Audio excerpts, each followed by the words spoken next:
Okay, hello everybody. I'm Pamela Lindsay, the founder of the BC nonprofit Whole Human Foundation.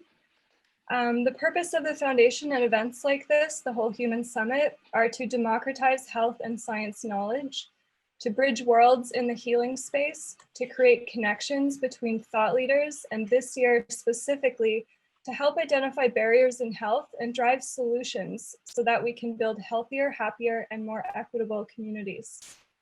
I'd like to thank all of the summit team, including our speakers today, for putting this talk together, and thank all of you for being here today, and let you know that your participation in the summit is important for driving the improvement of our healthcare systems.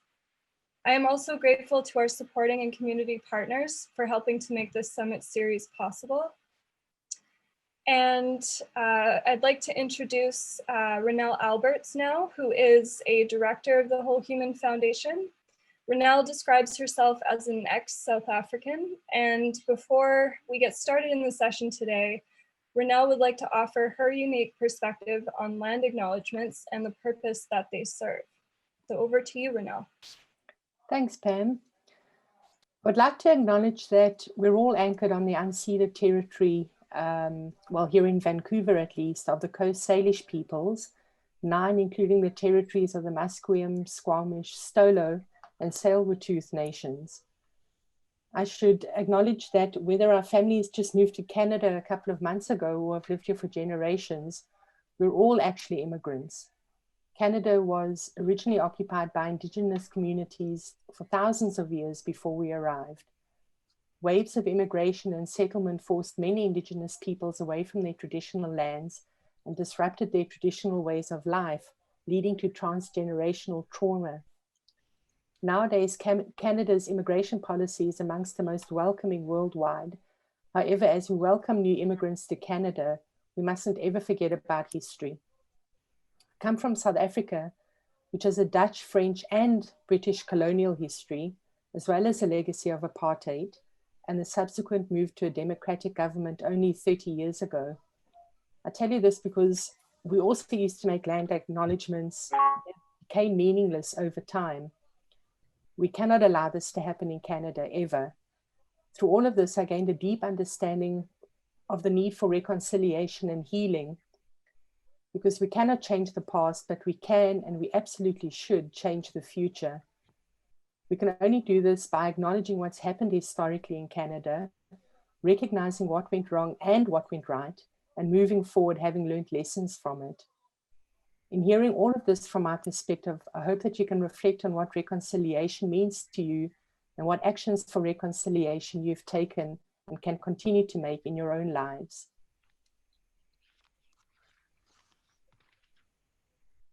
Thank you. Thank you, Renelle. Thank you for sharing that with us today.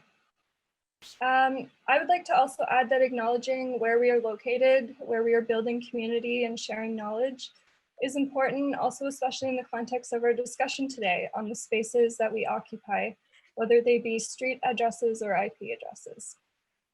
So leading us through the dialogue today is none other than the legendary Canadian broadcaster, Jay Ingram. As some of you may know, Jay was co-host of Discovery Channel's science show Daily Planet for 16 years. He is the co-founder and ongoing organizer of Beakerhead, which is an arts and engineering happening, and it began in 2013 in Calgary, Alberta. He received the Queen Elizabeth II Diamond Jubilee Medal and was named to the Order of Canada. And Jay has written 17 books, which are reflective, as are his speaking engagements, of his exceptional ability to address complex scientific issues in non-technical terms, making them interesting, relevant, and accessible to a wide range of audiences. I'm very grateful to Jay's mentorship over the years since I attended the science communications program that he directed at the Banff Center in Banff, Alberta. And we, as the Whole Human Summit team, are also grateful for Jay's participation and support for our summit events. So thank you, Jay, and welcome. Thank you very much, Pam. And I would like to add a Treaty 7 acknowledgement because I am here in Calgary. And Treaty 7 involved the Kainai, the Piikani, the Siksika, the Tsuut'ina, and the Stoney Nakoda Nation. This area of Alberta is also home to the Métis Nation Region 3, and where the Elbow and Bow Rivers come together, which is essentially where I am, has the traditional name Mohkinstsis, a meeting place. So welcome everyone to the final session of this year's Whole Human Summit. Today's topic, the psychology of safety, where cities and cybersecurity collide.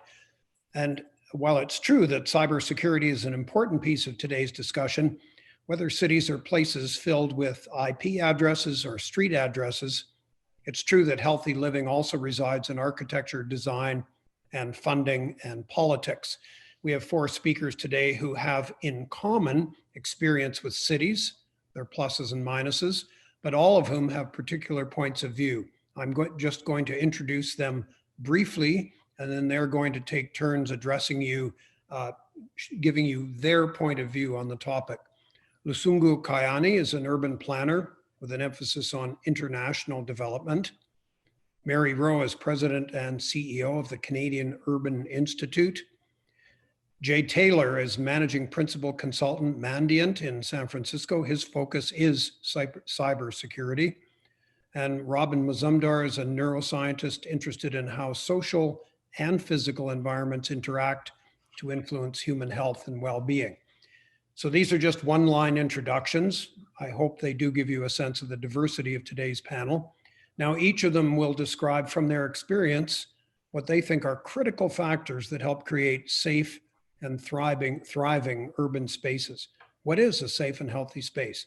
So in no particular order, Lusungu, could you kick it off for us, please?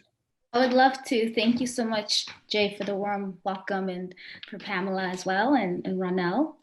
I am pleased to meet everybody. Again, my name is Lusungu Kayani. I have been working across the globe on cities for my entire career, so I'm very passionate about cities. I was very humbled to be invited to this panel to talk about something that's very close to my heart.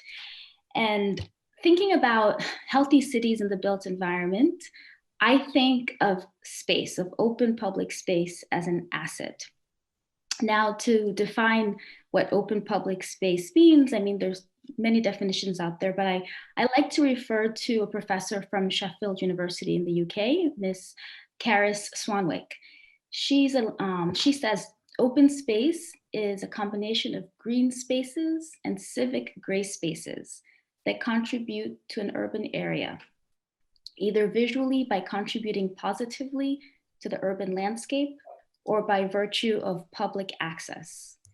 And urban areas are made up by the built environment and the green and gray spaces found in between. And these spaces can be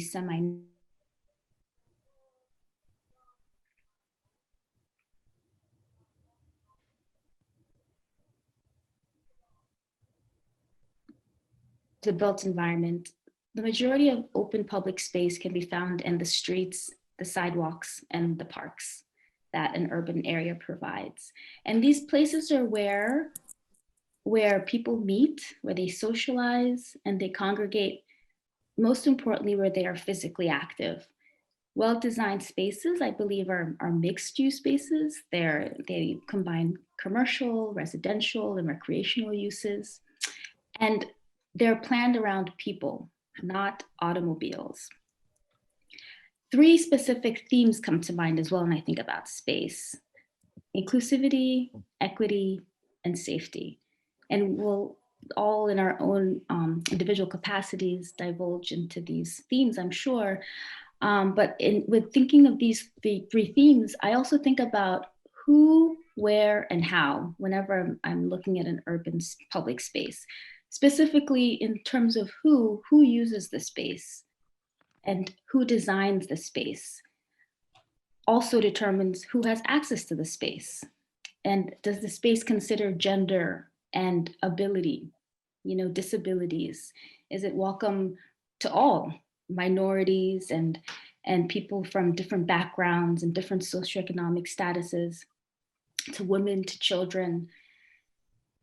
And who is involved in the design of these public spaces I mentioned? How is input gathered? How are these participatorily spaces that have been co-created with diverse opinions and processes, democratic processes that ensure that there are a broad number of factors that determine how the space is designed. How do people feel when they're moving through the space? You know, the psychology of the space. Do people feel welcome? Are they privately owned or publicly owned spaces? And finally, where are the spaces located? Are they equally distributed amongst high-income neighborhoods and low-income neighborhoods? And the quality of the space, you know, all spaces aren't created equal. What are the amenities provided in the spaces? Are they just open green space, or are there actual facilities there in the space? And the reason why I'm interested in that is because of my recent work around designing spaces for children and youth in the urban built environment, advising city governments and local governments on what it means to be a healthy space for youth and for children. Enrique Peñalosa, who many of you might know, the former mayor of Bogota, once said that children are an indicator species. If we can design successful cities for children, we will have a successful city for everyone.